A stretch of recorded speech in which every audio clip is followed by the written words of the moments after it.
Sunday Night Production. Salut YouTube, aujourd'hui on t'explique comment passer de la route au trail et du trail à la route sans aucune difficulté.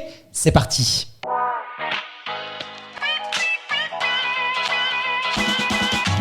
Bienvenue sur le podcast Dans la tête d'un coureur, l'émission de toutes celles et ceux qui aiment courir. Trail, route, piste ou encore triathlon, chaque lundi, venez améliorer vos connaissances sur l'entraînement, l'alimentation et la préparation mentale du coureur tout en vous amusant. Bonne écoute! Soyez les bienvenus sur le podcast Dans la tête d'un coureur et aujourd'hui, dans ce format DLTDC original, nous allons aborder un sujet tout à fait en phase avec les envies des coureurs et coureuses d'aujourd'hui, la polyvalence entre la course sur route et le trail running. Vous l'avez sûrement remarqué autour de vous, de plus en plus de coureurs s'éloignent des spécialisations qu'ils trouvent peut-être trop rigides et ils cherchent à s'épanouir à la fois sur l'asphalte que sur les sentiers rocheux, montagneux. Et ce changement n'est pas seulement une tendance, mais une petite révolution dans la manière dont nous comprenons et abordons l'entraînement en course à pied. Mais cette polyvalence est-elle compatible avec la volonté de progresser ? Comment naviguer entre les spécificités de la route, du trail ? Est-ce qu'il existe des stratégies qui permettent aux coureurs d'être aussi efficaces sur un terrain plutôt qu'un autre ? Eh bien, tout ceci, c'est ce que nous allons explorer aujourd'hui. Et pour nous aider à briller sur la route et dans les montagnes, j'ai le plaisir d'accueillir un expert en course à pied, Tristan Pavlak, créateur de la chaîne YouTube Iron Human, coach en course à pied, cofondateur de la première plateforme d'entraînement à distance en course à pied Campus Coach. Salut monsieur multicasquette, comment est-ce que tu vas aujourd'hui ? Ça va très bien et toi Guillaume ? Bah écoute, très bien, impatient de commencer ce podcast parce que je suis un petit peu comme tout le monde. Voilà, moi aussi j'aime bien m'aventurer hors des sentiers battus. Mais avant de plonger dans le cœur de l'émission d'aujourd'hui, moi j'aimerais recueillir un peu ton point de vue, peut-être plus personnel, à la fois comme entraîneur, mais aussi même en tant que toi, en tant que coureur. Est-ce que tu constates déjà, toi, un changement des désirs des athlètes que tu coaches via campus ou même directement dans leur envie de course. Est-ce que, à titre personnel, toi, tu t'intéresses aussi à cette capacité de pouvoir être aussi épanoui sur route que trail ? C'est quoi ton regard par rapport à ça et cette demande aussi des coureurs d'être moins spécialisés ? Alors en one-to-one, non, pas particulièrement. Par contre, ouais, sur le campus, beaucoup. C'est vrai qu'on observe qu'il y a beaucoup de coureurs de route qui ont envie. Alors ça dépend aussi peut-être des périodes, sur les périodes hivernales ou quand il n'y a pas trop de courses sur route, de continuer à aller faire des courses, soit pour rester motivé, soit pour voir un petit peu autre chose. Mais en tout cas, oui, on a une forte demande sur des plans en trail pour justement pouvoir les accompagner. C'est pour ça d'ailleurs que, je vous rassure, c'est pas moi qui fais les plans trail. Hein. Mon expertise, c'est course à pied et triathlon. Du coup, on a Nico Dan qui s'occupe de ça pour nous. Mais tu remarques aussi qu'en fonction de la saison aussi, en septembre, on va faire des 10 km, novembre aussi, des petits 10 km, des corridas. Ensuite, peut-être à l'automne, on va aller préparer des marathons. L'été, on va aller sur trail. Tu remarques quand même qu'aujourd'hui, quand on construit une saison, la vache, c'est riche, c'est coloré, on n'est plus cadenassé au 10K et au marathon ou au semi. C'est ça. Après, je pense que la majorité, pour l'instant en tout cas, des courses vraiment principales sur les années, ça reste des courses sur route, mais c'est plus tout ce qui va être course intermédiaire où les gens vont plus se focaliser sur le trail. C'est en préparation, ils préparent un semi-marathon ou un marathon. Puis en cours de chemin, si jamais il y a un petit trail du coin, ça peut bien s'intégrer. Bon, alors on a mené un petit sondage quand même pour savoir un peu la communauté dans la tête d'un coureur, qu'est-ce qu'elle en pensait. Et donc sur Instagram, n'hésitez pas d'ailleurs à nous rejoindre sur notre compte Instagram dans la tête d'un coureur. Vous allez voir, on poste plein de trucs, plein de vidéos, plein de contenus exclusifs. Et du coup, on a fait un petit sondage, on a demandé à notre communauté, la question c'était la suivante. Êtes-vous un coureur sur route ? Un trailer ou un coureur polyvalent. Donc on leur a demandé de choisir. Vous êtes plutôt un routard, un trailer ou un polyvalent. Et les résultats, ils sont très très révélateurs. 39% se sentent uniquement coureurs sur route quand on leur pose la question. 39%, c'est, effectivement, tu le disais, c'est une part quand même significative. Voilà, les irréductibles gaulois. 14% se considèrent comme trailers exclusifs et une majorité de notre communauté, 49%, se disent polyvalents. Alors, ce sondage, il semble indiquer que finalement les trailers purs restent quand même assez minoritaires, moins de 15%, en tout cas sur la communauté d'LTDC.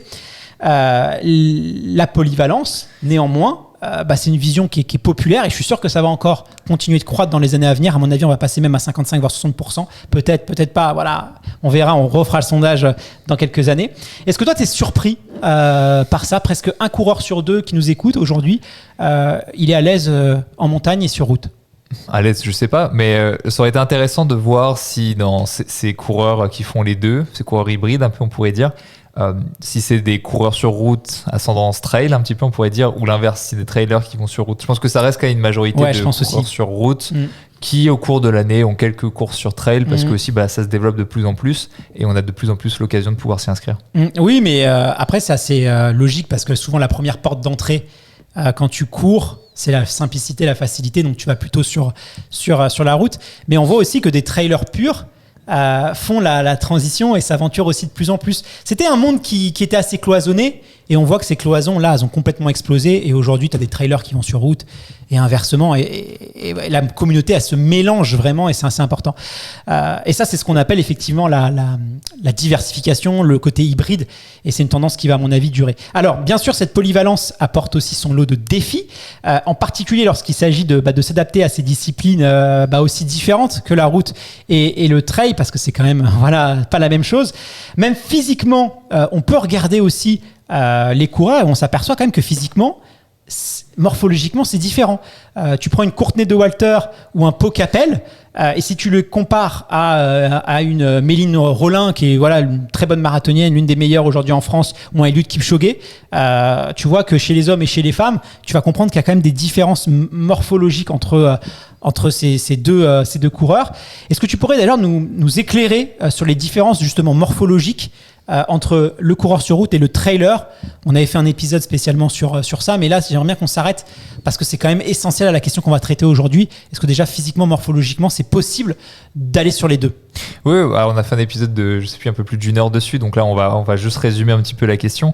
Les différences principales qu'il y a entre les deux, c'est d'un côté, alors tout ce qui va être contrainte technique, apprendre à descendre, apprendre à courir sur des terrains techniques, alors que de l'autre côté, ça va plutôt être soit de la technique à très haute vitesse, mais il y aura pas cet aspect terrain qui va rentrer en compte. Et de l'autre côté, ça va être toutes les compétences musculaires, les caractéristiques musculaires, puisque d'un côté, on est sur du rebond, et de l'autre côté, on est sur soit de l'excentrique sur la descente, soit l'élévation du centre de gravité, donc avec des contractions concentriques. On est beaucoup moins dans des qualités élastiques et beaucoup plus sur des qualités contractiles. C'est les deux différences principales, techniques et musculaires, qui font qu'on obtient des morphologies différentes, puisque les attentes sont différentes. Cela étant dit, on comprend que c'est un spectre. Sur un trail qui va pas du tout être vallonné, il y en a beaucoup. On va retrouver en fait des caractéristiques de coureurs sur route beaucoup plus, et sur des courses trail très techniques, beaucoup de dénivelé, c'est là où on va pouvoir aller à l'autre bout du spectre, exactement, et voir des physiques très différents. Après, cela étant dit, je pense que le trail, même s'il est en plein essor, est pas encore assez mature au niveau professionnel, contrairement à la course sur route. Et le sera peut-être jamais, simplement parce que la course sur route est un sport olympique et le trail ne l'est pas. Pas encore, en tout cas, t'as raison. Tant qu'il ne l'est pas, en tout cas. Il y a un débat. Ouais, on ne sait pas trop. Apparemment, ça pourrait arriver. Bon, ça fait des années qu'on parle de l'arrivée du trail. Le triathlon longue distance avant le trail sur ma chaîne. Oh non. On va pas suivre. On n'a pas 24 heures pour une épreuve. Ça va pas. Voilà. Tu rigoles ou quoi? C'est le trail? Non, le trail, tu vois, très court. Ça peut être court. Voilà. Mais il y a un débat en tout cas sur le trail. Alors, soit au JO d'hiver. Alors il y avait le cross, mais c'est vrai que le cross c'est quand même plus en perte malheureusement, j'adore le cross, mais c'est plus en perte de vitesse, donc on parlerait pourquoi pas du trail court pour les JO d'hiver, par exemple avec la neige et tout, ce qui permettrait aussi aux coureurs africains de pouvoir briller aussi plus sur les JO d'hiver qui sont malheureusement sous-représentés, ou soit sinon sur les JO d'été. Donc on sait que c'est quand même une question. Aujourd'hui, il ne faut pas oublier que le trail, c'est le premier sport qui a le plus de croissance, tous sports confondus. Donc c'est quand même difficile d'ignorer aujourd'hui ce phénomène-là quand on voit l'essor. Hein, c'est une croissance énorme. Même les équipementiers aujourd'hui, là, même nous au podcast, la croissance, ça vient du trail. C'est quand même c'est une discipline aujourd'hui qui va s'intégrer de plus en plus au paysage sportif. Mais effectivement, quand tu parles de morphologie, si tu regardes les trails courts, alors on prend la Golden Trail Series, donc c'est le championnat un peu de trail plutôt moins de 50 km, donc plutôt trail court. C'est vrai que les différences morphologiques, elles sont pas si marquées que ça par rapport. Évidemment, il y a plus de quadriceps, on voit qu'il y a quand même plus au niveau du bas du corps, un peu plus de musculature, mais c'est pas si flagrant que ça. D'ailleurs, les coureurs africains, kenyans, brillent souvent sur ces championnats-là. Par contre, si tu vas sur l'ultra, moi qui suis beaucoup aussi assez passionné par l'ultra, tu vas, je sais pas, tu prends un Choumi, tu prends même un André ou Simon, aujourd'hui qui sont des ultra trailers, c'est presque des footballeurs. Moi, quand je les vois, je les regarde morphologiquement, ils ont des cuissards, tu vois, c'est assez impressionnant. Et là, pour le coup, on est très éloigné de l'image. Je parle bien de l'image, hein, parce que c'est souvent aussi des caricatures et des stéréotypes qu'on se met dans la tête. Mais là, on est très éloigné du marathonien, quoi. Mais oui, donc c'est ce que je disais. Mécaniquement, pour moi, ça ferait du sens qu'il y ait des différences. Après, les différences qu'on observe aujourd'hui sont peut-être pas les différences définitives. Le jour où tu peux devenir multimillionnaire en gagnant des ultra trails, je pense que ça va pousser au portillon, et c'est là où justement la densité va augmenter et on pourra voir le compromis morphologique parfait entre les différents extrêmes qu'il y a. Bon, c'est vrai que pendant longtemps, sur l'Ultra Trail, Kylian Jornet, François Daen, etc. ont trusté des années durant les podiums. On voit qu'aujourd'hui, on n'est plus capable de dire qui va gagner. Déjà, on voit que la densité, elle augmente. Elle a déjà même beaucoup augmenté sur le dernier UTMB, ça s'est vu. Et ça va faire que s'accentuer. Donc il faudra peut-être réanalyser notre jugement à ce moment-là. Mais bon. C'est là le problème de la densité, enfin pas le problème de la densité, mais c'est que comme la montagne nécessite quand même, on l'a dit, de grosses qualités techniques et apprendre à vivre en montagne, aujourd'hui, tu as des gens qui sont peut-être moins doués morphologiquement, mais qui ont une connaissance extrêmement poussée de la montagne, de la technique en montagne, de descente, des terrains, etc. Et qui, par un entraînement acharné, permettent de compenser peut-être des qualités biomécaniques, biomécaniques un peu inférieures. Un peu, je dis, évidemment. Ah oui. Mais le jour où comme ça, tu en as 1000 sur la ligne de départ, c'est forcément celui qui a le plus de curseurs poussés au maximum qui pourra faire la différence. Bon, c'est un sujet que tu connais bien parce que tu l'as constaté dans un monde que tu connais parfaitement, c'est l'Ironman ou le triathlon de longue distance, où effectivement on a vu que sur longue distance il y a eu une augmentation de la densité, et donc morphologiquement on a vu plein de choses évoluer avec l'augmentation de la densité. Là, dans les 5 années à venir, c'est ce qu'on va voir. Donc voilà. Alors j'imagine que ces différences entre coureurs sur route et trailers vont bien au-delà que de l'apparence physique, hein. Selon toi, justement, quelles sont les principales différences entre la course sur route et le trail, aussi bien en termes techniques, d'entraînement, mentalité, même de la culture? On parle beaucoup aussi de l'esprit trail. Toi, comment tu perçois ça un peu de l'extérieur? Alors, on peut faire différentes catégories. On va commencer par l'aspect technique. Alors, on a déjà beaucoup parlé, mais ce que j'ai dit, gestion du terrain, que ce soit meubles, rocailleux, les appuis, tout ce qui va être stabilité, qui va être différent du coureur sur route. Il va y avoir l'aspect descente. Moi, ce que j'aime bien lier avec l'aspect descente, au-delà de la technique de descente et de l'appréhension, c'est un peu lutter contre son instinct de préservation. Parce que, alors ça dépend en quelle descente, mais il y a des descentes qui sont très très techniques. Si tu n'as pas la technique, c'est pas des secondes que tu perds, quoi. Je l'ai constaté, hein. Moi j'ai fait un trail de l'Espelette, je crois que c'est un trail de plus de 40 km. Je me suis fait reprendre par des pelotons de coureurs, c'était sur les descentes, quoi. Et c'est démoralisant parce que ils sont là à 16 à l'heure en descente et toi t'es hyper dans le contrôle et tu laisses aussi beaucoup d'influx nerveux. Je crois qu'aussi il y a eu quelques soucis, Nico, sur son marathon du Mont Blanc. Et en fait, après, tu laisses de l'influx nerveux, ça te déprime et c'est compliqué par rapport à ça, quoi. Et puis la barrière à l'entrée, c'est un peu comme là, très récemment, j'ai eu l'occasion de faire un peu de VTT. Sur les courbes qui sont relevées, etc. C'est soit tu passes vite et tu peux prendre les courbes et il faut avoir la technique, soit tu ne peux pas du tout la prendre. Donc en fait, tu as vraiment une barrière entre... Tu as souvent cette vidéo sur Internet qui tourne entre... tu as une descente un peu gadouilleuse et tu as des gens qui se tiennent aux arbres, qui descendent tout lentement, et tu as un mec qui fonce tout droit, il prend le virage et en fait, il va 1000 fois plus vite que tout le monde. Justement parce que tu as cette barrière où tu peux pas faire d'entre-deux. C'est soit tu passes à fond, soit tu passes très très lentement. Donc il y a cet instinct de préservation-là. Au niveau de l'entraînement, qu'est-ce qui peut... Alors l'entraînement, justement, ça va déjà s'adapter beaucoup à la spécificité de l'activité. Alors je sais qu'il y a des petits malins, genre casquette verte, etc. C'est l'exemple. Merci Alex, parce que tu reviens tout le temps. Ouais, oui, Alex, c'est ça. Casquette verte. On prend toujours le même, mais bon, c'est bien la preuve que ça peut fonctionner. Ah, mais il a été très utile à la science, casquette verte. Tu sais, voilà, faut le dire. C'est ça. Mais en termes général et dans toutes les activités du monde, on dit quand même que l'aspect spécifique à l'activité apporte quand même quelque chose.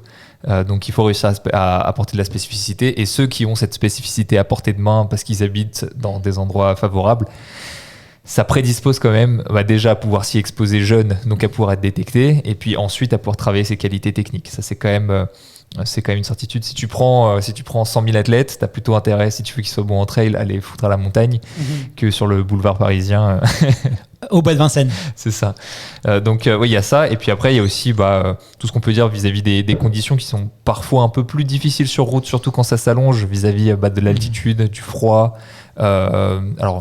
Des changements de climat aussi, parce Exactement. Que tu peux partir. Tu peux être dans la vallée, monter. Tu peux partir sous 25 degrés dans la vallée de Chamonix, tu arrives au-dessus du Grand Col Ferret, tu te retrouves à 5 degrés, voire même avec le vent, avec un ressenti négatif. On en parlait hier où tu as pas mal de coureurs où justement qui n'ont pas cette finesse, soit parce qu'ils viennent d'un pays où il n'y en a pas besoin ou quoi que ce soit, dans l'analyse du climat et de la montagne. C'est pour ça que je parlais d'apprendre la montagne un petit peu, et qui gèrent beaucoup plus mal ces changements et ces lectures de terrain que quelqu'un qui a l'habitude comme un Kylian ou d'autres. Donc il y a ces conditions qui peut apporter aussi une spécificité. La nutrition aussi, j'imagine que ça joue beaucoup. La nutrition, surtout quand ça s'allonge en fait, parce que du trail, tu parlais tout ça du trail 50 km, pour moi, il n'y a pas de grande différence avec ce que peut prendre un Kipchoge sur son marathon ou d'autres. Là, pour le coup, même sur Ironman qui va durer 7h30, 8h pour les plus rapides en général, 7h30, peut-être pas, 8h on va dire, qui va durer 8h, la nutrition n'est pas si difficile pour eux à partir du moment où ils n'ont pas de problème particulier à manger. Sur des épreuves de 24, je ne sais pas jusqu'où ça va, le temps des géants c'est même bien plus long que ça. Là tu rentres sur d'autres... tu prends d'autres critères en compte que juste il me faut X grammes de glucides par heure et basta. Tu rentres sur une alimentation beaucoup plus difficile, beaucoup plus contraignante, avec en plus le fait de devoir dormir, etc. Donc tu as cet aspect-là qui sont inhérents au long, mais qui ne sont pas inhérents au trail particulièrement. Et l'esprit trail, alors qu'est-ce que tu en penses toi? Comment tu le perçois un peu? Il y a des fois, on nous vend un peu un choc des cultures, que c'est pas la même chose. Voilà. Toi, c'est quoi ton avis par rapport à ça?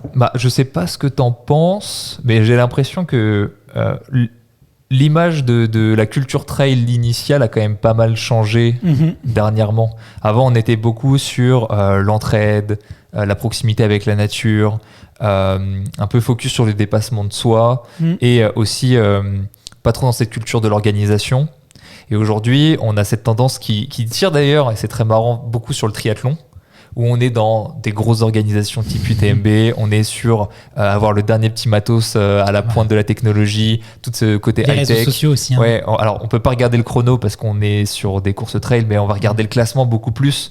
Moi je sais la fameuse barrière des 20 heures, aujourd'hui on parle de la barrière des 20 heures, le chrono on voit qu'il est hyper central aujourd'hui sur l'UTMB, et donc le chrono, on dit toujours le chrono ça n'a pas d'importance, on voit qu'il a pris même si c'est ridicule en vrai, parce qu'en fonction des conditions météo, en fonction le parcours il peut changer, sur une course de 20 heures qu'est-ce que tu veux, c'est même ridicule quoi.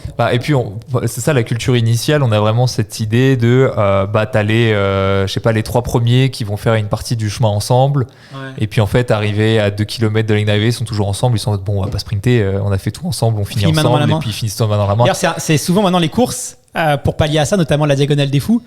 Parce que c'est vrai que ça, il y a 2 écoles. Moi, à titre personnel, je suis pas fan d'arriver main dans la main, parce que je pense que il y a quand même l'adversité, et qu'il y a les spectateurs, il y a le public, et que voilà, c'est aussi il y en a toujours un perdant dans l'histoire, et main dans la main, tu vois, dès qu'il y a eu des mains dans la main, c'est toujours un nom qui va ressortir plus que l'autre. On n'arrive pas vraiment, c'est faux de dire qu'on va avoir une victoire à double tête, ça n'existe pas. On va toujours plus citer, avec Ludovic Pomeray, on l'a vu sur Diagonale des Fous, c'est quand même plus lui qu'on a cité comme gagnant, et c'est toujours à défaut d'un autre. Donc moi, je pense que c'est pas si juste que ça, et donc je n'aime pas. Et du coup, maintenant, mais t'aimes pas parce que t'as ta culture non trail. Oui, j'ai ma culture aussi non trail, mais après, c'est ma perception. Je respecte tous les opinions. Après, c'est toujours la dictature de la majorité. Si t'as 90% des gens qui font du trail qui pensent comme ça, le trail va finir par devenir comme ça. Et puis... Oui, mais moi honnêtement, quand je vois quelqu'un laisser gagner une autre, enfin tu vois, je trouve que c'est un peu anti-sport. Après, c'est ma philosophie de la chose. La réalité, c'est qu'aujourd'hui, par exemple, la Diagonale des Fous, si c'est arrivé main dans la main, c'est le coureur le plus vieux ou jeune, je crois, à préciser, c'est l'âge qui va déterminer qui est le premier, qui est le deuxième. Bon, du coup, à moins d'être né vraiment le même jour, à la même heure... des jumeaux, pas de chance. Voilà, ça fait qu'il peut plus avoir ce truc-là. Et à titre personnel, je trouve ça bien. Oui, non, mais moi aussi, parce que j'ai une culture de la compétition aussi, de l'opposition, et c'est justement cette compétition qui fait ressortir le meilleur des hommes, enfin, avec un grand H. Donc oui, moi je suis assez d'accord. Et puis de toute façon, on peut être meilleur sur une course au mois de mai et puis perdre après. Enfin, c'est pas parce qu'on a gagné une fois qu'on est toujours. Enfin voilà, c'est symbolique la victoire. Ouais. Après sur cet esprit un peu trail, je pense que tu retrouves ça surtout chez les pionniers. Et moi, je fais un parallèle beaucoup avec le marathon. On a tendance beaucoup quand même à idéaliser dès que tu as un peu un truc de niche. Il y a aussi un peu un côté entre soi. Nous, on était là avant. J'étais là avant. Donc nous, on est mieux que ceux qui sont là après. On retrouve. C'est un truc un peu de boomer aussi. Tu vois. On retrouve beaucoup aussi ce côté-là. Je pense que de toute façon, on parlait des trail series en termes d'organisation, en termes de business. Ça me fait un peu. Il y a quand même un paradoxe quand tu vois l'organisation et l'économie derrière le trail qui est quand même vraiment supérieure à la course sur route. Je sais que c'est pas représentatif des courses de trail en France, il y en existe des milliers, que c'est pas du tout représentatif ces modèles-là, mais ceux qui sont les plus visibles. On parle aussi de la connexion à la nature et tout. Moi, je regarde l'UTMB, un départ. Le nombre de coureurs qui se filment avec leur GoPro, qui sont sur leur téléphone portable. Le côté digital est hyper fort aussi.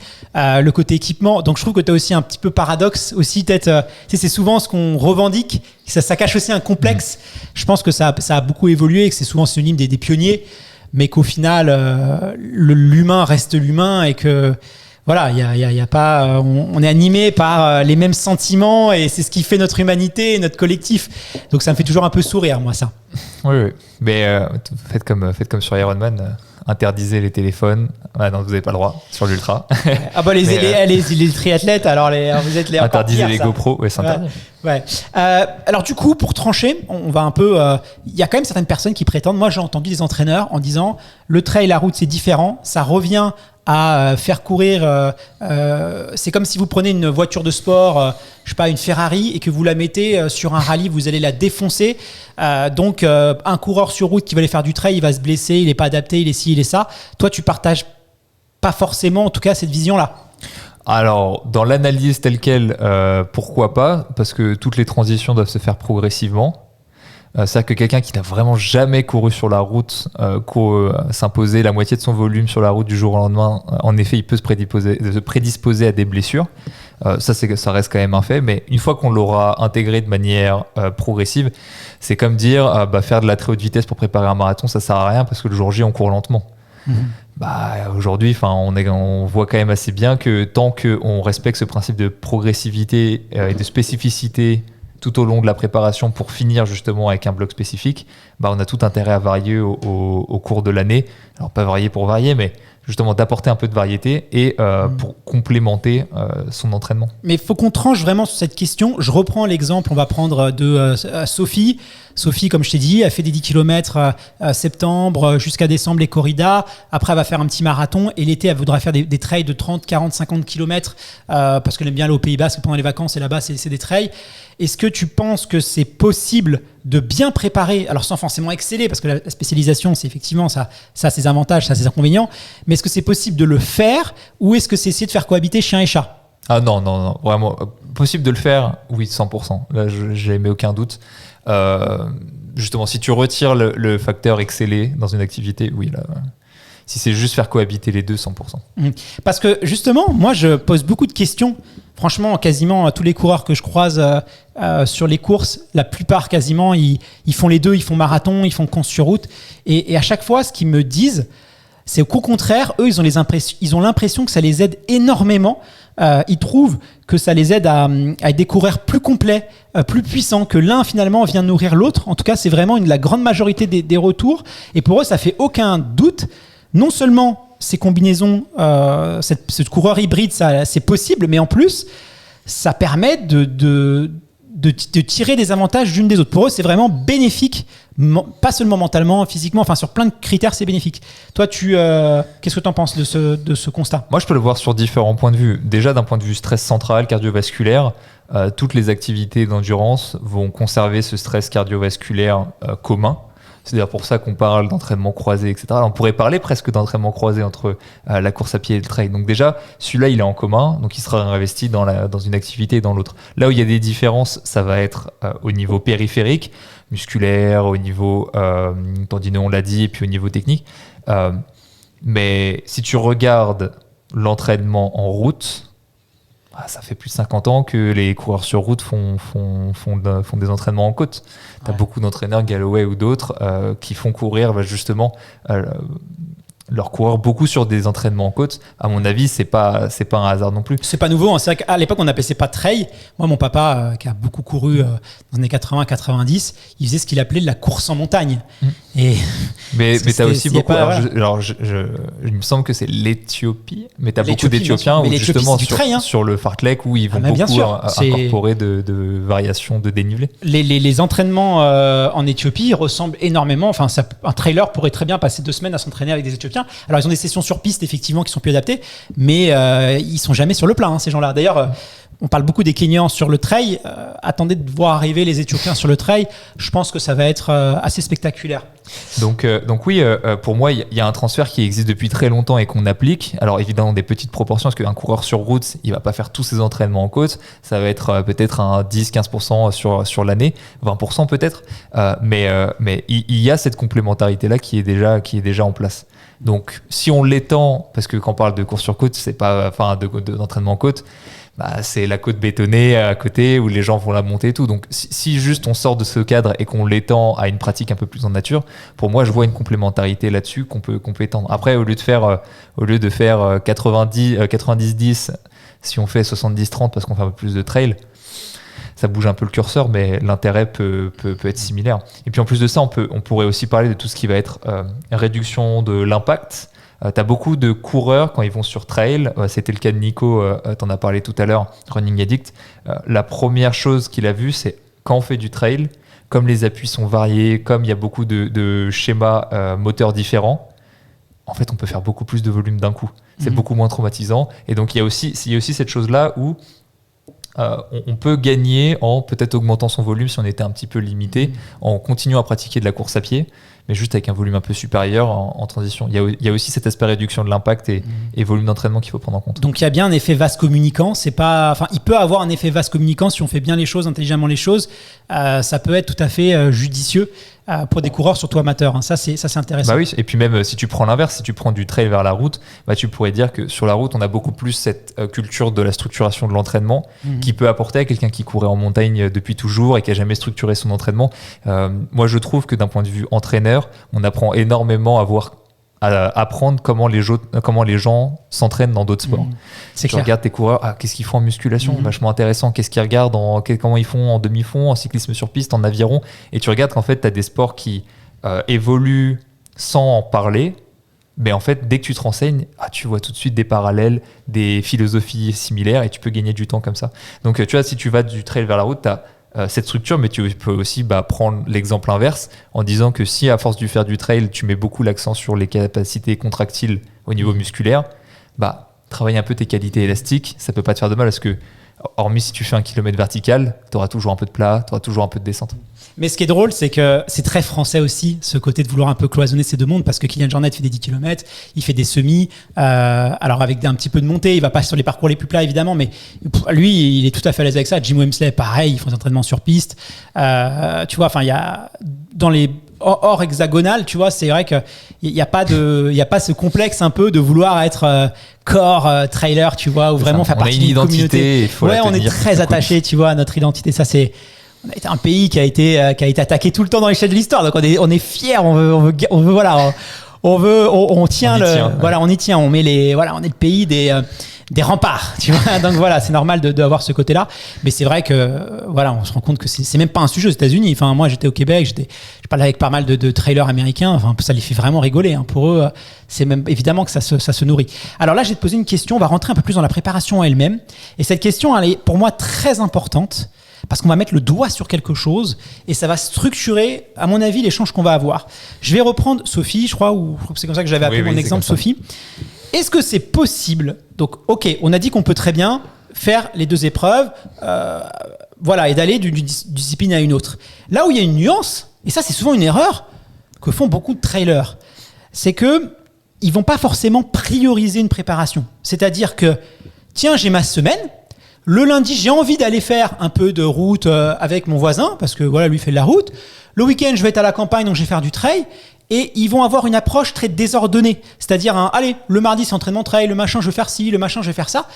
Alors évidemment, dans cet épisode, c'est pas pour porter un jugement de valeur, mais c'est pas un épisode dédié à l'entraînement trail, c'est pas un épisode dédié à l'épanouissement en tant que coureur. On essaye de trouver la meilleure solution pour combiner le meilleur des 2 mondes. Donc ça, c'est vraiment l'approche. Est-ce que tu penses que si on veut réussir, maximiser en tout cas notre capacité à être performant dans l'un dans l'autre, il faut quand même prioriser. C'est-à-dire que premier trimestre, je vais prioriser route, prioriser prépa marathon et ensuite faire un cycle pour prioriser, où c'est un peu moins fermé que ça. Est-ce qu'il faut quand même construire intelligemment une saison avec une bonne planification et après on détaillera? Pour moi, c'est... Alors, tu as dit... Alors déjà, c'est important de remettre le contexte, comme tu l'as dit. C'est pour des gens qui veulent progresser et qui veulent faire au mieux leur planification et la gestion de leurs courses pour gérer ça au mieux. Quelqu'un qui fait juste tout au plaisir, qui s'entraîne comme il le veut, s'il fait beau, s'il fait pas beau, là, c'est vrai que ça l'intéresse un peu moins. En tout cas, si on est dans cette logique de progression, pour moi, la notion de planification, elle est vraiment prioritaire vis-à-vis de tout le reste. C'est comment est-ce qu'on va organiser sa saison, comment est-ce qu'on va placer ses courses, comment on va placer ses focus pour nous permettre de faire des choses bien. Tu as dit que justement, les coureurs sur trail en général avaient du mal à prioriser. Moi, les coureurs sur route, je les vois aussi. C'est-à-dire que la notion de course prioritaire et course secondaire, ils ont du mal. Tu le vois, toutes les courses secondaires, toutes les courses secondaires sont des courses prioritaires. Tu leur dis, bon, non, mais celle-là, tu verras, c'est juste dans le cadre de ma prépa. Un mois avant le marathon, tranquille, tu me fais un petit 3x6 km allure marathon, pas plus, et puis tu prends tes récup. Le mec, il court tout à fond, tu vois. C'est tellement... Ne faites pas ça, là. Ne faites pas ça, s'il vous plaît. Pourquoi pas, mais juste, tu sais que tu pars avec une balle dans le pied sur ton marathon. Ouais, mais parce que... Alors, il y a cette crainte aussi de... Je suis un trailer, je vais perdre en capacité de montée, capacité de descente. Je suis un coureur sur route, je vais me spécialiser un peu sur trail, je vais perdre en vitesse, je vais perdre machin. Donc on veut essayer quand même de toujours un peu déborder sur sa prépa pour conserver nos acquis. Est-ce que, et d'ailleurs on peut prendre l'exemple de Mathieu Blanchard, quand il a préparé le marathon de Paris, il est allé au Kenya, il s'est entraîné, focus sur route. Alors bon, après c'est vrai qu'il y a eu la Western States, je pense pas vraiment que ce soit lié à ça et tout, mais... Voilà, qu'est-ce que il a plutôt dit que c'était fait dans ce... Alors c'est un hasard du calendrier, mais que ça l'arrangeait pas mal, parce que comme la Western est assez plate, ça l'arrangeait pas mal de faire beaucoup de routes et justement on retravaille sur ces qualités élastiques qui vont beaucoup être sollicitées sur le plat, sur le long, sur cette course-là. Pour moi, juste, on parlait de planification et je disais que c'était important, donc je vais donner quelques exemples. L'important pour moi, pour avoir une bonne planification, c'est de prendre assez de temps entre chaque course. Et si on n'a pas de temps, vraiment comprendre la notion de priorité. Je prends plusieurs exemples. Imagine cette Sophie dont tu me parlais, elle va avoir un semi-marathon, puis elle va avoir un 40 km trail, admettons 3 mois après. Là, c'est pas mal parce que tu as quand même pas mal de temps entre les 2 courses, et ce qui veut dire que quand elle va avoir son focus route pour préparer son semi-marathon, elle va avoir, on pourrait partir du principe, le trail en maintien. Et qu'est-ce qu'elle pourrait faire en maintien ? À la fois la notion de volume dont je te parlais, rajouter du volume qu'elle aurait peut-être pas pu, enfin un peu plus que ce qu'elle aurait pu faire si elle faisait que de la route. Déjà, il y a ce point-là. Et puis, elle va pouvoir travailler. Alors, si elle a déjà fait du trail, c'est mieux parce qu'elle se connaît un petit peu, elle a un petit peu d'expérience. Potentiellement, ses points faibles. Si jamais elle sait qu'elle est pas assez forte en descente, elle peut profiter du fait de faire un petit peu de trail à côté en minorité, on va dire 20%, pour justement travailler spécifiquement sa descente. Ou si au contraire son point faible c'est la montée, travailler spécifiquement la montée. Pour le coup, il n'y a pas besoin de beaucoup de volume pour travailler son point faible. Dans ce premier point, tu vois que le trail, il apporte quelque chose à sa préparation sur route.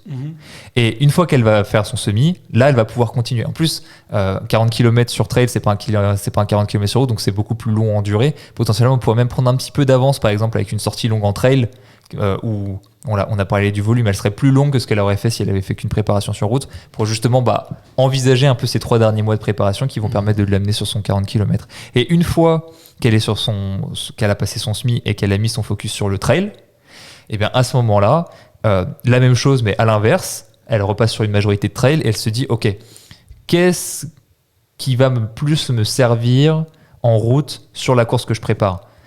Parce que comme elle va garder qu'une minorité de course à pied, il va falloir qu'elle choisisse. Et pour moi, ça va être intéressant soit de choisir son point faible, soit choisir ce qui va être prédominant sur sa course. Donc imagine, va y avoir de longues portions de plat et qu'elle est jamais très forte à tenir longtemps des intervalles. Voilà, elle a eu sa préparation semi-marathon juste avant, mais elle pourrait continuer justement à travailler sur des longs intervalles en course à pied, type travail au seuil, travail de type allure semi-marathon, pour justement lui permettre de travailler son point faible en parallèle de sa préparation majoritaire sur le trail.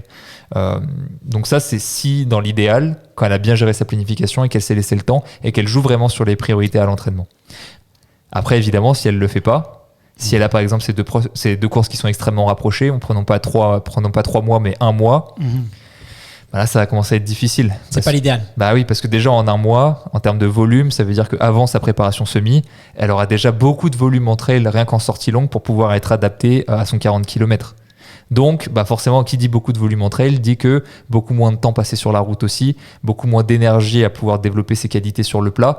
Et en plus de ça, si elle court son semi à fond, il y a des chances qu'elle soit pas au top pour son 40 km après. Donc là, quand c'est proche comme ça... Du coup, là, c'est vraiment, ça va saboter, quoi.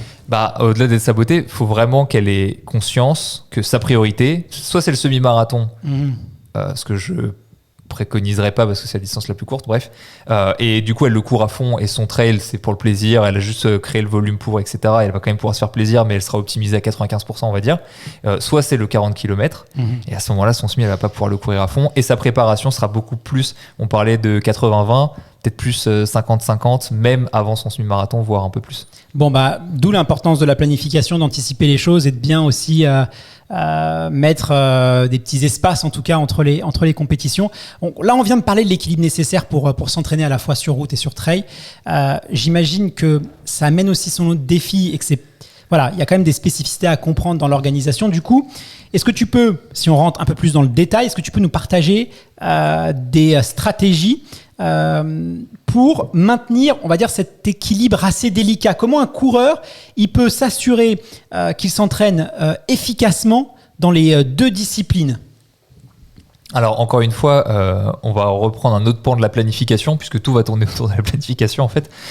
Pour moi, ça va être bien choisir ses courses.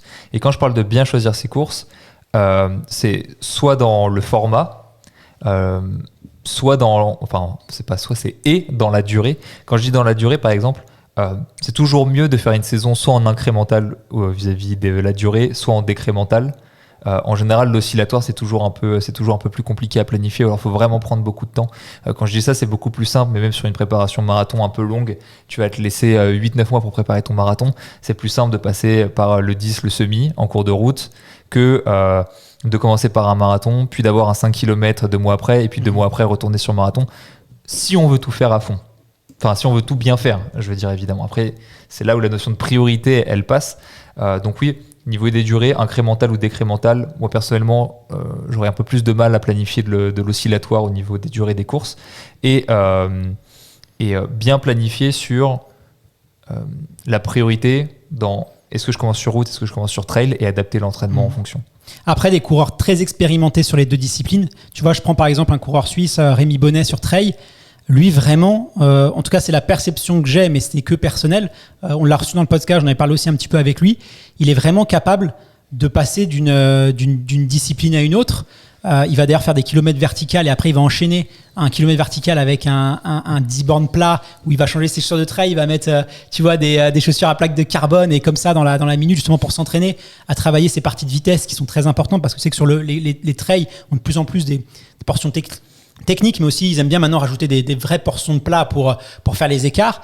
Et il est capable de de sauter d'une discipline à une autre, mais parce que grosse expérience, gros passif, grosse polyvalence, et donc ça s'est pas fait du jour au lendemain, quoi, Et puis évidemment. surtout, il s'entraîne combien de kilomètres par semaine? Oh bah là, c'est un athlète de très haut niveau. Alors lui, c'est un monstre, hein. C'est l'un des meilleurs aujourd'hui trailer sur moyenne distance qu'on peut avoir. Il est exceptionnel, il est bourré de qualité. Parce que, en plus, moyenne distance, c'est vrai que j'imagine que ses qualités à plat lui servent aussi énormément pour ses trails. Donc en fait, c'est là où il trouve un équilibre parfait pour les courses qu'il prépare. Et en fait, t'as l'impression que c'est hybride, mais en fait, c'est très spécifique à ce qu'il prépare, de 1. Et de 2, l'avantage de courir. C'est toujours ça le problème quand on regarde des professionnels. C'est de dire, quand tu cours, en plus les trailers ils ont vraiment un gros volume, quand tu fais beaucoup de volume tu peux tout faire en fait dans ta semaine, tu peux faire un peu de trail, quand tu as 3 séances dans la semaine ou 4, oui non mais c'est sûr, là, c'est pas... bien bon, sûr va falloir choisir parce que non, mais choisir ça, c'est renoncer, on peut pas tout faire, c'est là le problème principal. Il faut être pragmatique, voilà, il faut être pragmatique. Et après encore une fois j'insiste auprès des gens, là on fait un travail pour se dire comment est-ce qu'on peut faire pour optimiser au plus et faire en sorte qu'on soit le plus prédisposé, le plus optimisé possible pour nos courses.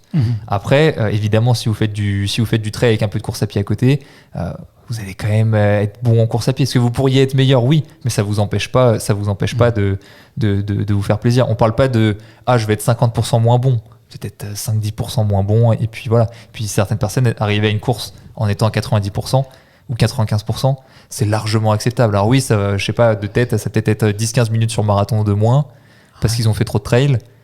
Ouais, il y en a qui sont pas à ça près. Oui, bien sûr, il faut ajuster aussi ses attentes. Et puis, tu as raison de tout remettre en perspective. Je pense que c'est important. J'imagine quand même que concevoir un plan d'entraînement entre ces deux disciplines, il y a quand même un petit défi à surmonter. Comment tu construis, toi, un plan d'entraînement qui inclut ces spécificités-là et surtout, selon toi, les pièges qu'il faut éviter pour faire les choses intelligemment et le plus efficacement, le plus efficient aussi possible? Pour moi, le principal, c'est de choisir. L'expertise principale que j'ai sur le multi-activité qui va servir aujourd'hui, c'est dans le triathlon. Eh oui, j'allais dire, toi tu connais bien cet enjeu-là avec le triathlon. Et souvent, ce que je dis, c'est on essaye de tout travailler, mais si on fait pas vraiment un choix sur ce qu'on veut développer principalement, le corps fera un choix par lui-même. Hormis les débutants, je vois personne progresser en natation, en vélo et en course à pied. C'est souvent a posteriori où on se dit « Ah, c'est marrant, cette année… » j'ai principalement progressé à vélo, et puis tu te rends compte que tes séances de vélo en fait elles sont placées dans des endroits dans la semaine où tu es le plus reposé, où c'est les séances où tu as le plus poussé en termes de RPE, où tu as eu le plus gros volume, et puis les séances en natation tu y arrives toujours fatigué, t'as pas une bonne proprioception dans l'eau parce que t'es à moitié décalqué de ton fractionné du matin ou de il y a 2-3 jours. Enfin, bref, c'est tous ces petits arrangements dans la semaine où tu dis ok, je conserve quand même de l'intensité un peu partout, mais dans ce que je construis, il y a vraiment un qui va prendre le pas. Et puis même mentalement, parce que tu pourrais, à planification égale, dire « Ok, mon focus, c'est, on reprend l'exemple là dont on parle aujourd'hui, c'est le trail. Et donc, tout est fractionné en trail ou toutes tes sorties longues ou tes travails de descente. Tu vas vraiment y mettre un gros influx nerveux. Tu vas vraiment t'investir, essayer de faire les choses bien.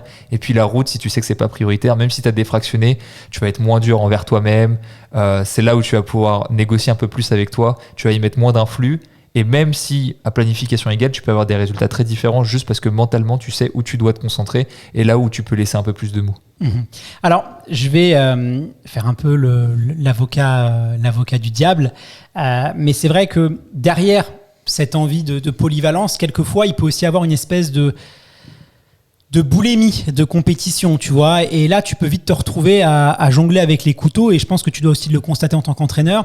C'est vrai que parfois, on a des athlètes, encore une fois, je fais l'avocat du diable, qui sont un peu dans une boulimie de course et d'épreuves. Ils vont sur, tu vois, les sites de course et ils veulent un peu tout courir, ils veulent un petit peu tout faire.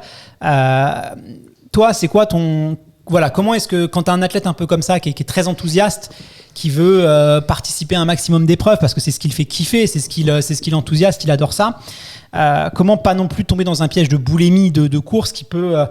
soit en fait au bout de 2 ans on va être un petit peu dégoûté, soit même ça peut générer des blessures. T'as ton rapport, parce qu'il y a aussi ça un peu sous-jacent, c'est une envie un peu frénésique de tout courir. Je pense qu'il y a les deux extrêmes qui sont à éviter, dans le sens où pour moi il y a quelques années j'aurais eu très tendance à justement me focaliser vraiment sur quelques objectifs un peu à la Kipchoge, tu vois. Alors en plus je faisais du long, mais où tu t'autorises moins à aller sur des courses juste pour le plaisir de faire une course et de la courir à 95%. En fait, 5%, ça paraît pas grand-chose, mais en termes de récupération derrière, en termes d'investissement nerveux, c'est pas du tout la même chose. Donc, pour moi, pour un amateur, il n'y a pas besoin d'être aussi drastique de « Ok, je sélectionne 1, 2, maximum 3 courses sur l'année et je fais que ça ». Pour moi, il y a quand même un apport à faire un peu plus de courses. Le problème principal que les gens ont, c'est qu'ils n'arrivent pas à prioriser et à comprendre la notion de priorité sur leurs courses. Ils veulent tout faire à fond. Et c'est là, en fait, le problème. Moi, j'ai pas de problème de gens qui font 8, 9, 10 courses dans l'année. Le problème, c'est si les 10 sont faits à fond. Et c'est là où on met en jeu la progression. Je prends un exemple parce que tu as des gens, ils font 10 courses dans l'année, ils font une semaine d'affûtage avant, ils courent le truc à fond et ils font une semaine de récupération après. Quand je dis affûtage et récupération, c'est pas que tu fais rien, mais c'est que les fractionnés sont faits un peu plus doucement, voire t'en enlèves un et le volume est un peu plus bas et tu reprends progressivement. Si tu comptes ça et quand t'en fais une par mois, donc 10 par an, 6 mois dans l'année, tu t'entraînes à moitié. Tu vois, les calculs sont là. Ouais. Donc pour moi, c'est plutôt ça. Et je prends l'exemple, parce que sur campus, on l'a beaucoup. Tu fais une préparation semi-marathon, tu veux placer ton 1, 2 ou 3, 10 km pendant. Mais en fait, les gens se disent « Ah, mais il faut que j'ai une préparation spécifique pour ces 10 km. Pour ces 10 km. Oui, non, c'est ça. Il faut que j'ai une préparation spécifique pour ces 10 km. » On dit « Non, mais quand tu vas t'entraîner pour ton semi-marathon, déjà, tu vas avoir une notion de spécificité progressive qui fait que les qualités que tu travailles vont te prédisposer à être plutôt performant sur 10 km d'ailleurs dans une première partie.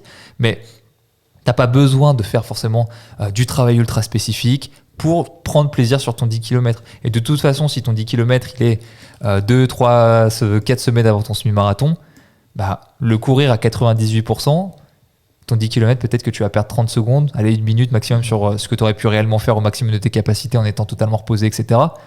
Mais c'est pas très grave parce que on a planifié en avance que c'était pas une priorité numéro 1. Donc l'entraînement, tu vois un petit peu ce que je veux dire, c'est que pour les gens en général, c'est une course, un plan d'entraînement. Et ils ont beaucoup du mal à intégrer de « Ok, je prends une course principale et j'intègre des courses sur cette course, sur cette programmation. » Et c'est pas très grave si j'ai pas la petite séance spécifique qui va bien, parce qu'en fait, la manière dont c'est construit fait que ça va bien fonctionner. D'accord. Oui, et puis il y a la boulimie de course et aussi l'effet inverse. Et moi, j'étais un peu dans ça aussi. C'est-à-dire que moi, j'étais un coureur qui courait très très peu, parce que déjà, j'adore l'entraînement, j'adore me préparer à un objectif, c'est quelque chose qui m'anime, et j'aime bien l'enjeu aussi. Donc, je veux garder aussi de l'adrénaline quand je m'annonce, je veux que ça reste quelque chose d'assez exceptionnel. En tout cas, c'est l'optique dans laquelle j'étais. Je m'annonce. Et du coup, je me rends compte que en fait, j'ai très peu couru.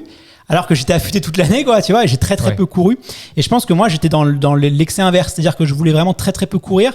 Et c'est vrai qu'aujourd'hui, tu vieillis, voilà, et je me rends compte que, franchement, je suis passé à côté quand même de pas mal de courses super cool, de bons moments, parce que j'étais trop obsédé par l'idée de performance, d'être performant, en tout cas pas forcément de la performance, mais de donner le meilleur de moi-même.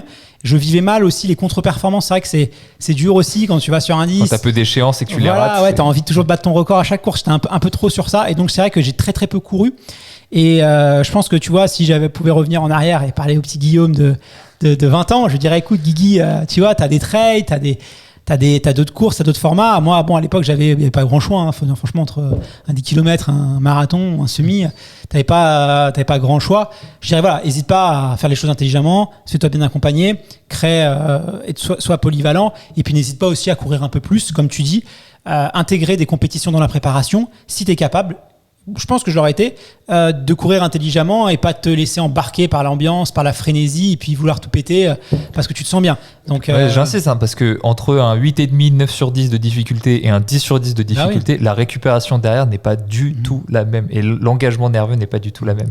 Mais moi, je le constate parce qu'on aura, du coup, on a le même biais en tant qu'athlète. Moi aussi, j'ai très peu fait de course au final.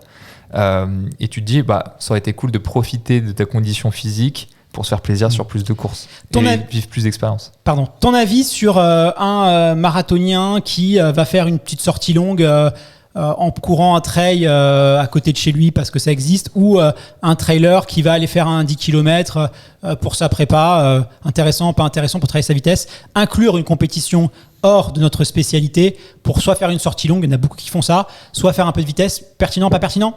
Très bien. Très bien. Voilà, on a un bon déjà. L'aspect si on respecte évidemment ce qu'on s'est dit. L'aspect sortie longue, c'est celui que je pourrais prescrire le plus régulièrement, on va dire. Mais c'est vrai que dans l'autre sens, ça peut se concevoir aussi. Surtout que c'est ce que je dis, l'optimal c'est ce qu'on fait, c'est ce qu'on prend plaisir à faire, et peut-être qu'envoyer quelqu'un sur une compétition s'il est vraiment pur trailer, ça peut être plus sympa pour lui que juste de lui dire bon bah tu vas me faire ton 8 x 1000 et voilà. Attention juste à quelques pièges. Par exemple, un coureur sur route qui va s'amuser sur un trail, essaie plutôt de choisir un dénivelé avec des descentes quand même pas trop importantes, parce que sinon le risque, et c'est surtout en descente, c'est les courbatures tu vois, qu'on va avoir et qui peuvent ralentir après la prépa. Donc c'est quand même bête parce que se retrouver avec une semaine de courbatures, alors on peut courir sur des courbatures mais c'est quand même pas l'idéal. Voilà, donc faites attention par rapport à ça, et puis vous vous sentez pas surhomme parce que vous êtes en prépa marathon et allez je vais aller taquiner les trailers. Non, on y va, c'est vraiment avec plaisir, détente, et on pas d'enjeu, quoi. Ça, c'est le important. plaisir d'utiliser sa condition physique. Mais de la même manière que le trailer, j'ai dit ça, mais c'est-à-dire que s'il fait 100% trail et qu'on lui dit dimanche prochain 10 km à plat. Tiens, je vais montrer que les coureurs sur route.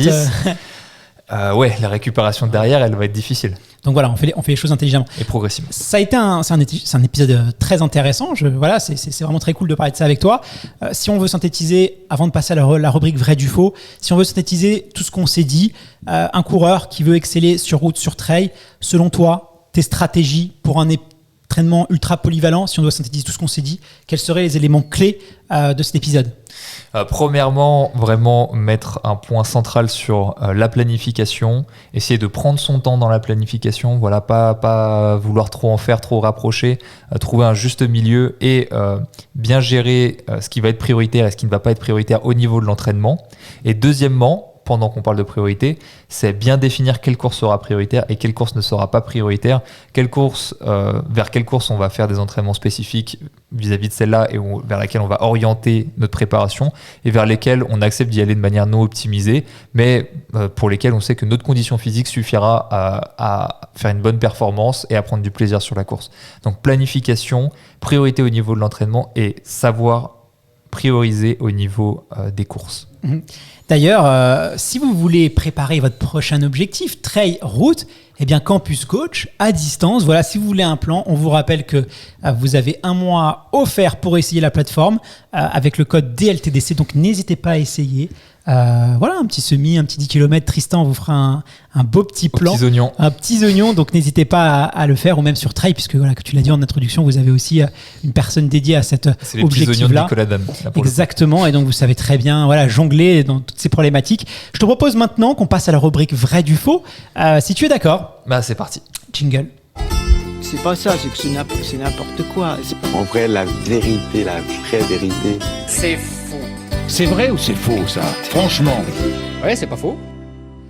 La rubrique vrai du faux. Chaque mois, eh bien, on analyse toutes les idées reçues, tout ce qu'on peut entendre dans les pelotons de coureurs, même à la télévision. Qu'est-ce qui est vrai, qu'est-ce qui est faux ? On débunk les fake news ou on les confirme, parce que c'est pas toujours pour dire que c'est faux. C'est aussi des fois. Pas que l'esprit de contradiction. Et puis il y a quand même du bon sens des fois dans ces. Voilà, attention. Vrai ou faux ? Ça sera ma première question. On va rester évidemment dans le thème de la polyvalence route-trail. Vrai ou faux, les plans d'entraînement pour la course sur route et trail peuvent être interchangeables sans ajustement. C'est-à-dire, je prends un plan d'entraînement pour le marathon de Paris, je fais mon marathon de Paris, je prends un plan d'entraînement pour le trail du Beaujolais, hop, j'enchaîne et j'ai pas à modifier 2-3 petites choses. Genre, imagine, je veux faire un 10 km trail, je prends un plan 10 km route et ni vu ni connu, c'est ce que tu veux dire ? Non, c'est pas tout à fait ça. C'est-à-dire que je vais vraiment enchaîner 2 plans sans prendre en compte qu'avant un trail, j'ai fait un marathon et inversement. Ah, dans ce cas-là, si les plans et les durées sont assez longs, imagine tu fais 2 plans de préparation de 6 mois, il n'y a pas de nécessité particulière parce que tu vas reprendre plus doucement. D'accord. Et, donc si c'est espacé. Et tu vas réintégrer. Ouais. Le problème de faire ça, c'est si jamais tu vas conserver ton volume d'entraînement, conserver les intensités et que tu vas faire une rupture brutale, tu vas passer de 80% trail à 80% route.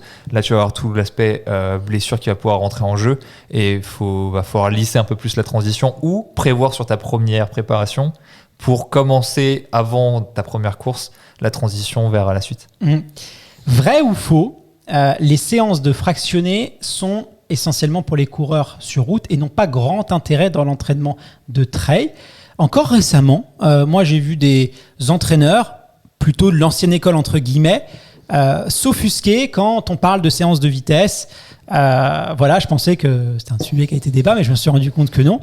des entraîneurs très compétents, attention, hein, je te parle qu'on entraîné des excellents athlètes et qui vraiment font de leur cheval de bataille en expliquant que, notamment sur Ultra Trail, il n'y a pas vraiment d'intérêt à travailler sa vitesse, c'est une connerie, entre guillemets. Donc voilà, ton avis par rapport à ça. Je cite pas de nom, hein, mais si vous regardez les commentaires des fois de certaines vidéos YouTube, vous allez voir des prises de position. On avait discuté ça notamment avec Vincent Viette, et voilà, il y avait des avis qui étaient assez tranchés par rapport à ça. Lui était partisan justement en disant que aujourd'hui, si t'es pas capable de courir un 10K, je caricature, hein, mais c'est pour être compris, c'est pas vraiment ses propos, allez l'écouter. Mais que je vais les dire pour moi, comme ça j'engage personne. C'est compliqué pour moi de gagner un UTMB si t'as pas un record, si t'es pas capable de courir un 10K en 31 minutes, 32 minutes. Apparemment, voilà, il y a des gens qui sont beaucoup plus experts que moi sur trail, ils sont pas forcément d'accord avec ça. Donc ton avis par rapport à toi?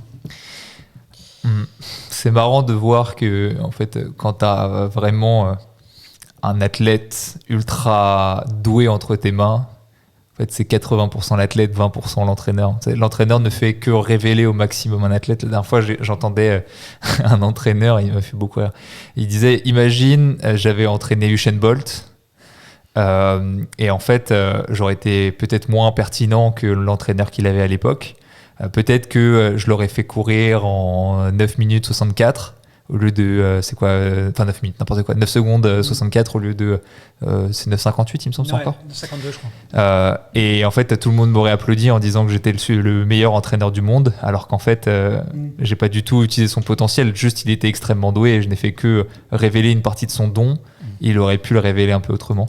Donc oui, c'est là où les entraîneurs et leur avis moins inclus ont leurs limites, c'est qu'on ne fait qu'avec l'humain qu'on a entre les mains. Faut vraiment avoir conscience de façon très simple que le fractionné va permettre un gain de temps et d'efficacité au niveau du développement physiologique. Si vous voulez pas faire de fractionné et être performant, c'est très bien. Vous entraînez comme les gens en 1900. Donc en 1900 le record sur marathon il était en 3 heures. Mais tu vois ce que je veux dire, c'est que le siècle précédent nous a montré un moyen de gagner en efficacité à l'entraînement qui est le fractionné. Comment on fait le fractionné, comment on l'intègre, ça c'est tout le débat où il n'y a pas de réalité pour l'instant. Je pense pas qu'il y en aura d'ailleurs jamais. Enfin, jamais, je dirais jamais, tu me diras. Mais de jamais faire d'intensité, parce que sinon c'est trop simple. Je fais 200 km à l'heure 10 km, je fractionne tout, et puis, pour moi, on a un petit peu progressé. À part après ça, il faut quand même garder à l'esprit qu'en trail, souvent les gens ils disent non, le fractionné, je fais pas de fractionné, parce qu'ils pensent fractionner piste. Alors qu'on peut très bien faire du fractionné. Oui, je pense que c'est de la cinétique. Hein, oui, je pense que c'est juste lexical. Après, ça dépend des trails. Je pense que pour le coup, un diagonale des fous, c'est pas un UTMB, tu vois. T'as peut-être moins d'enjeux à travailler. Et encore, parce que si au départ, le mec te met la pâtée, ou si sur les portions plates, et t'as forcément des portions plates, c'est pas possible de courir 170 bornes que sur la côte. Faut pas penser que c'est que vis-à-vis de... Si t'as de l'adversité, je veux dire, si t'es tout seul et que t'es un très bon grimpeur, t'es un très bon descendeur, et que t'as quand même une supériorité, tu peux te permettre de pas avoir un gros pic de vitesse. Mais si t'as de la densité, la vitesse, elle sera indispensable. Pour moi, c'est indéniable. Et d'ailleurs, j'ai mis des gros doutes. Alors, je veux pas dire que c'est des menteurs, mais je pense que c'est psychologique. On en a parlé dans l'épisode sur les alternatives au fractionné. C'est psychologique. Je pense qu'il y a des gens qui font du fractionné, mais en fait, ils refusent l'appellation fractionné parce qu'ils refusent l'idée d'aller sur la piste. Pour eux, c'est un petit complexe. Et donc, ils te disent ça. Et du coup, les gens ne comprennent pas que en fait et du coup ils interprètent mais t'as vu, pas besoin de faire de la vitesse, pas besoin de faire du truc, tu vois, alors que non, en fait si tu regardes leur plan d'entraînement, c'est du fractionné mais qui porte pas son nom, quoi. Exactement. Je fais 1 km vertical et tous les 100 mètres vertical je prends 1 minute de récup, mais c'est pas un fractionné. Ok, d'accord, mais bon, après on est des routards, on défend notre paroisse, attention. Moi je serais curieux d'entendre si un entraîneur trail je pense que c'est une connerie de faire de la vitesse, il est la bienvenue. S'il y a des trailers de très haut niveau qui ne font jamais de fractionné mais vraiment réellement, pour moi, c'est la preuve que pour l'instant, le sport n'est pas encore assez mature, et le jour où il y aura une densité, parce que la performance c'est en 3 dimensions. Si tu ne joues que sur le volume, etc., tu ne joues que sur une des 3 dimensions, ça peut suffire quand la densité est faible, mais le jour où tu auras quelqu'un d'aussi talentueux que toi, qui va jouer sur les 2 autres dimensions, il va te rattraper. Évidemment. Et d'ailleurs, on le voit, c'est déjà le cas, la vitesse, on voit que c'est hyper travaillé aujourd'hui par les trailers, et puis C'est pas parce qu'on fait de la vitesse qu'on n'est pas un trailer ou qu'on n'est pas. Enfin, faut arrêter, c'est débile. C'est comme dire sur marathon, avoir une haute VO2 max, ça sert à rien. C'est pas que ça sert à rien, c'est si la tienne elle est à 60 et l'autre elle est à 80 et que tu as autant de dons sur les autres dimensions. Bah, sur les derniers 100 mètres, tu vas te faire défoncer, oui, tu vas pas de la même victoire. bien avant. Mais je veux dire, c'est prendre une dimension, pas regarder les deux autres et dire ça joue pas. C'est jamais aussi facile que ça. Encore une fois, voilà, je nuance mes propos. Je ne suis pas un expert de l'ultra trail, de la compréhension. Il y a certainement plein de choses que je vois pas et j'ai mon prisme à moi. S'il y a des entraîneurs qualifiés, compétents, qui n'ont pas le même point de vue, voilà, et qui sont bienveillants et qui sont pas là pour nous dire qu'on est des gros idiots, qu'on comprend rien, qu'on est des imbéciles et qui nous insultent pas de tous les noms, je peux me tromper, donc je serais très curieux de débattre avec eux. Bah, tu vois, une des limites, parce que j'ai utilisé un ton peut-être arrogant, je m'en excuse, mais on a le droit un petit peu. Oui, c'est pour les titiller un petit peu. Voilà, on est taquin. On est taquin. Mais tu vois, On typiquement. vous aime bien les boomers. Quelqu'un qui m'expliquerait que en réalité, tu n'aurais pas le temps d'intégrer un fractionné en tant que tel parce que le travail, il y a tellement de travail technique en trail, de descente, etc. Et tu as déjà tellement de choses à faire que il est que possible d'intégrer de l'intensité de façon fartlek ou quoi que ce soit. Et qu'en fait, c'est juste une question de choix. Et tu vois, si dans cette réflexion-là, je l'entendrais parce qu'en effet, on a rarement le temps de tout faire. Et si, si une personne a un don en particulier, bien un sûr. Point faible vraiment technique, etc., et que l'accent est mis sur ça, pourquoi pas. C'est cohérent. Là, c'est pour ça que c'est intéressant d'avoir des fois des gens qui pensent pas comme, enfin, qui peuvent nous expliquer en tout cas derrière un peu les phrases choc ou les commentaires un peu choc, la philosophie qu'il y a derrière, et c'est hyper passionnant. Donc c'est pour ça que voilà, on va conditionner. Je parle souvent de logique interne. On est en plein dedans. Voilà, donc voilà, il faut. Voilà, des fois on s'emporte un peu, mais il faut faire attention à tout ça. Mais j'ai même eu des ultra trailers extrêmement brillants qui me disaient qu'ils n'avaient pas de plan d'entraînement. Donc après c'est toujours pareil. Voilà, qu'est-ce que tu appelles plan d'entraînement et c'est quoi ta définition? Voilà, mais c'est curieux en tout cas. Allez, un petit vrai du on continue. On a un petit peu développé, mais c'est pas grave, on se le permet. Plus on vieillit, plus on développe des aptitudes pour le trail. Est-ce que c'est vrai ou faux, trail endurance?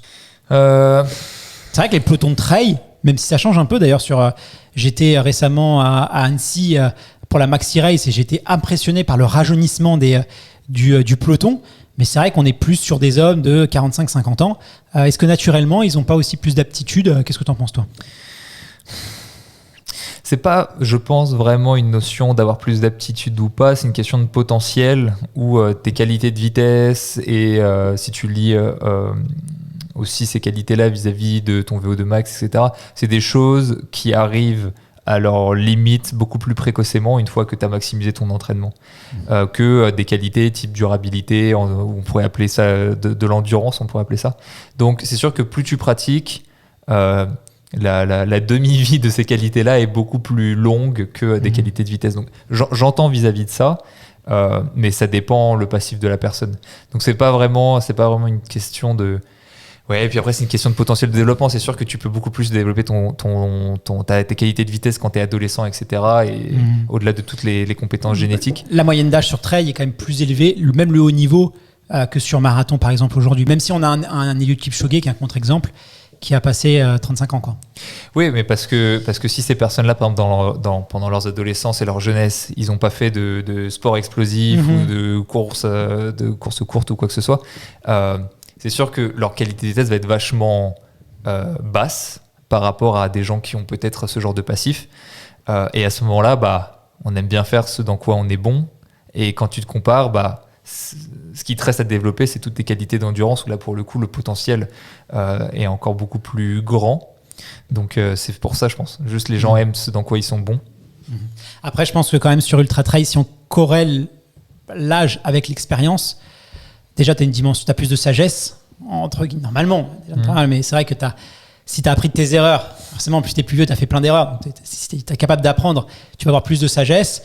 Tu as une connaissance, une gestion de course, une expérience. L'expérience, c'est hyper déterminant. C'est pour ça qu'aujourd'hui, je ne pense pas que les coureurs sur route, ça va prendre beaucoup de temps, notamment par l'expérience. Après, tu as des pépites qui intellectuellement arrivent tout de suite à capter les enjeux. Tu as la notion d'expérience. Tu commences à 30 ans, 10 ans d'expérience, ça t'amène à 40, mais tu as des gens qui ont déjà des démarches de haut niveau à partir de 15 ans et ils arrivent au même niveau d'expérience à 25. Si tu ne prends pas en compte que les capacités cognitives d'apprentissage sont pourrait être accéléré quand tu es jeune.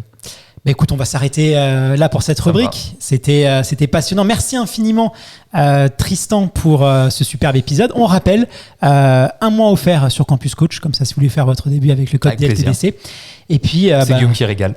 Oui, j'ai rien à gagner. Moi, je précise, je ne touche pas 1 euro sur ça. C'est vraiment, voilà, je l'ai négocié pour nos auditeurs. Et puis, comme je le dis souvent, j'apprécie beaucoup l'équipe qu'il y a derrière. Donc, c'est un plaisir quand il y a des gens passionnés et compétents, de parler d'eux. Donc, n'hésitez pas à aller essayer. Ça vous plaît ou ça vous plaît pas. Voilà. Après, c'est à vous de vous faire une idée. Mais au moins, voilà, vous n'allez rien risquer économiquement en essayant parce que c'est offert et on l'a négocié pour vous. Merci beaucoup, Tristan. On se retrouve le mois prochain pour un nouvel épisode de DLTDC Originals où on sera à nouveau tous les deux. Et puis, dès vendredi pour un épisode capsule. J'espère que tu les suis d'ailleurs, ces épisodes. Pas tous, mais parce que je cours plus assez. C'est pour ça. Le jour où je m'entraînerai avec plus d'assiduité, j'aurai le temps de tous les écouter. T'auras du stock. Merci beaucoup et à très vite. Salut Guillaume.